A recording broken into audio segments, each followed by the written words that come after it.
Good morning. This is Akashvani. I'm Anuja Kumar with the World News.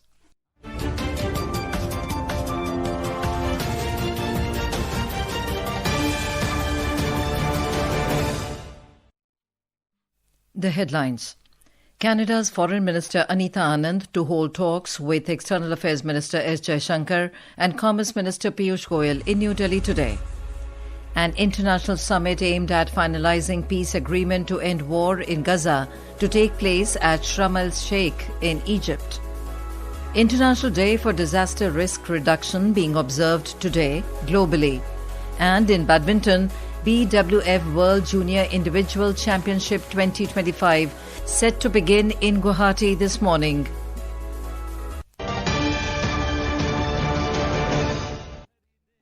And now the news in detail. Canada's Foreign Minister Anita Anand arrived in New Delhi last night on a two-day official visit to India. She will hold talks with External Affairs Minister S. Jaishankar and Commerce Minister Piyush Goyal in New Delhi today.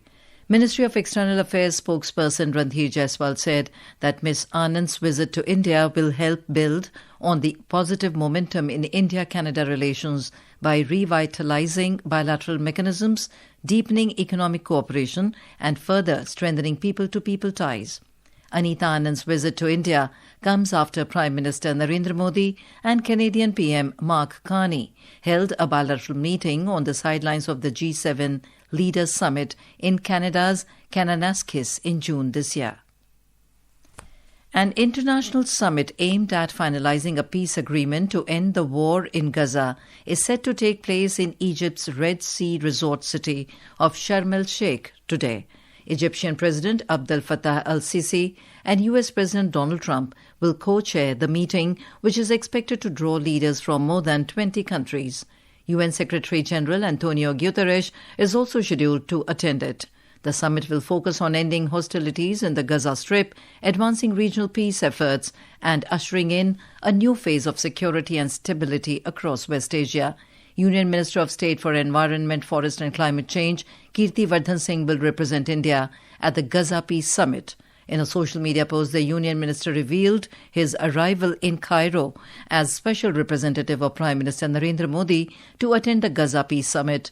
Prime Minister Narendra Modi on Thursday welcomed the agreement on the first phase of peace plan by Israel and Hamas.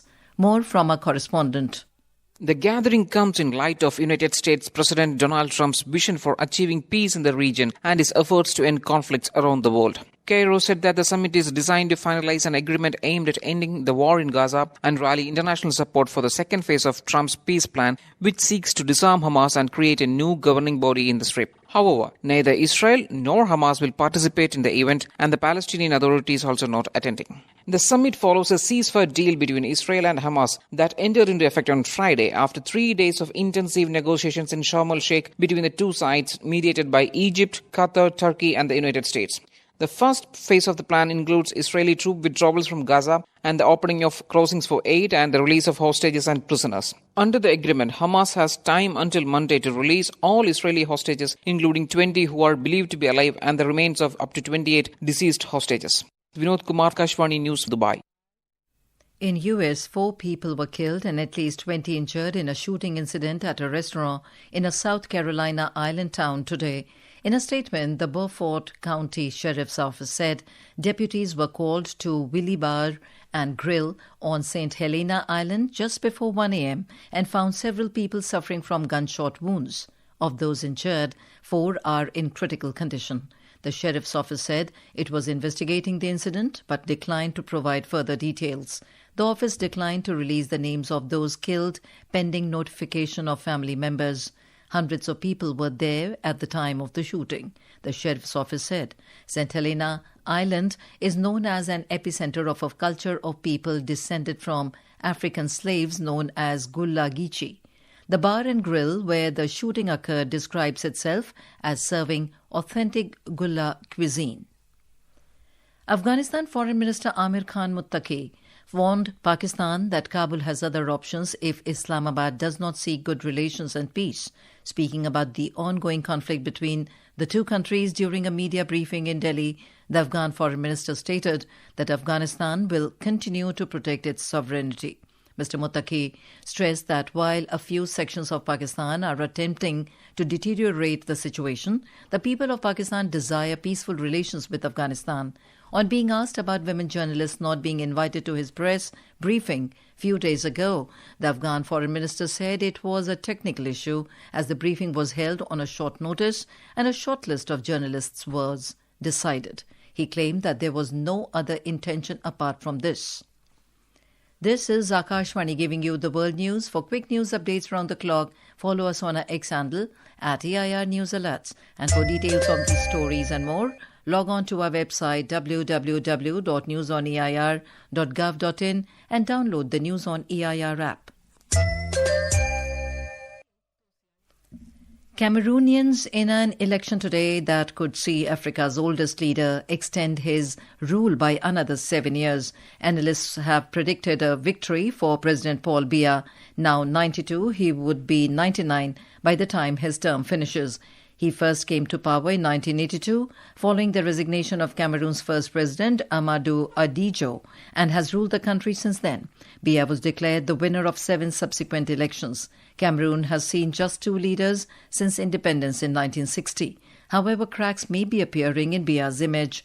His health was routinely been a topic of speculation as he spends most of his time in Europe, leaving day-to-day governing to key party officials and family members. There are also speculations that the opposition candidate Issa Chiroma Bakare may win due to Biya's age and his long track record of running Cameroon. The International Day for Disaster Risk Reduction is being observed today globally. This day encourages every citizen to take part in building more disaster-resilient communities. The theme for this year is Fund Resilience, Not Disasters, that calls for increase the funding for disaster risk reduction in public and international budgets and ensuring all development and private investments are risk-informed and resilient. The International Day for Disaster Risk Reduction was started in 1989 after a call by the United Nations General Assembly to promote a global culture of risk awareness and disaster reduction. Moving on to the world of sports. In badminton, the BWF World Junior Individual Championship 2025 is set to begin at the National Centre of Excellence in Guwahati, Assam today. We have more from Sports Desk.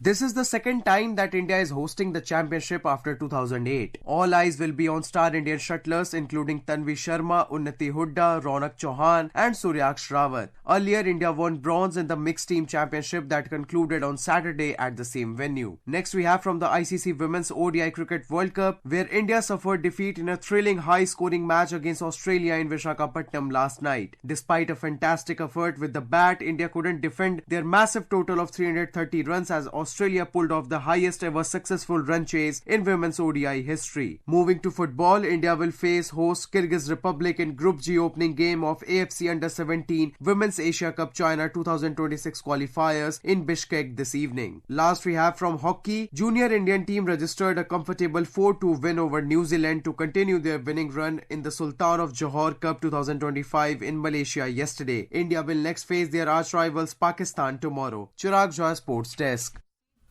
And in cricket, West Indies were 202 for 2 wickets against India in first session on day 4 of second test match at Arun Jaitley Stadium in Delhi this morning. The visitors are currently trailing by 68 runs. West Indies resumed their second innings at an overnight score of 173 for 2. Earlier in first innings, Roston Chase-led side got bundled out for just 248 runs in response to India's 518-run mark that made hosts to enforce follow-on over visitors. And now, before we close, here are the highlights of the bulletin. Canada's Foreign Minister Anita Anand to hold talks with External Affairs Minister S. Jaishankar and Commerce Minister Piyush Goyal in New Delhi today. An international summit aimed at finalizing peace agreement to end war in Gaza to take place at Sharm el-Sheikh in Egypt. International Day for Disaster Risk Reduction being observed today globally.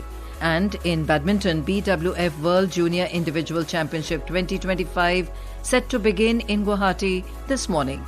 And that is the end of this news bulletin.